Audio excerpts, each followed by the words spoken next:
naannaa miti kan sosobdu tajaajiltee suutaan kaboojitu turuuf irraa si baree ati quba qabdu adabadhu taa'e ofitti nalee yaa'e.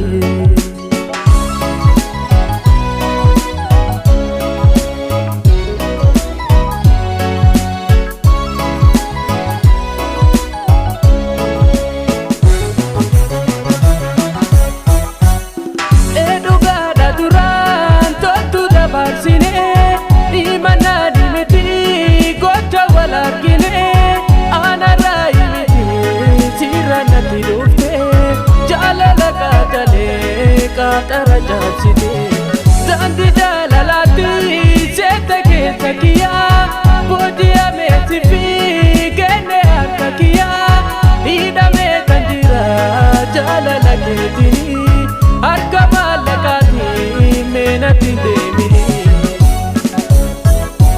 akkaan si jaaladhu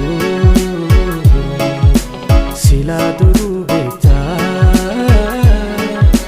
boca badaa kana maaliif narraa tolta qabeenya kee kana amma na sosobdu jaalala qulqulluu maaliif na daawwattu.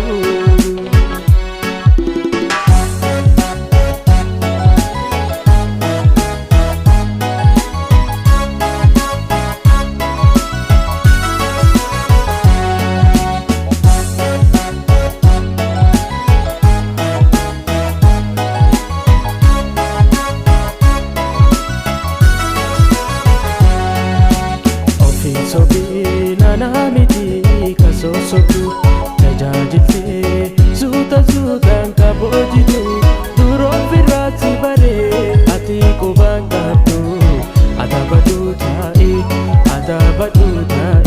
ofitti nalee yaa'e. Ofii sobii naannaa miti kan sosobdu tajaajiltee suutaan kaboojitu turuuf irraa si baree ati quba qabdu adabadhu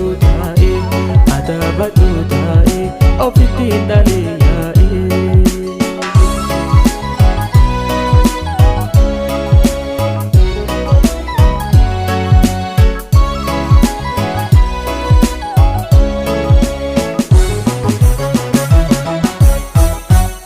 Waan qabdu hundarraa barreetu si caalaa qabeenyi fiixeensaanii bada galgalaa daandii jabaan darbaan gaala nama dhiibaa hirbu seenne dhiibdee saafuun gochii qaba akkan arganiimu jette boolli qaayaa onne maadessitees gaaf tokko ni fayyaa kan dabarse kaasee siif jecha nuufufu qilleensa qabamee paartiin ofirra tuu jibbeera garaa koo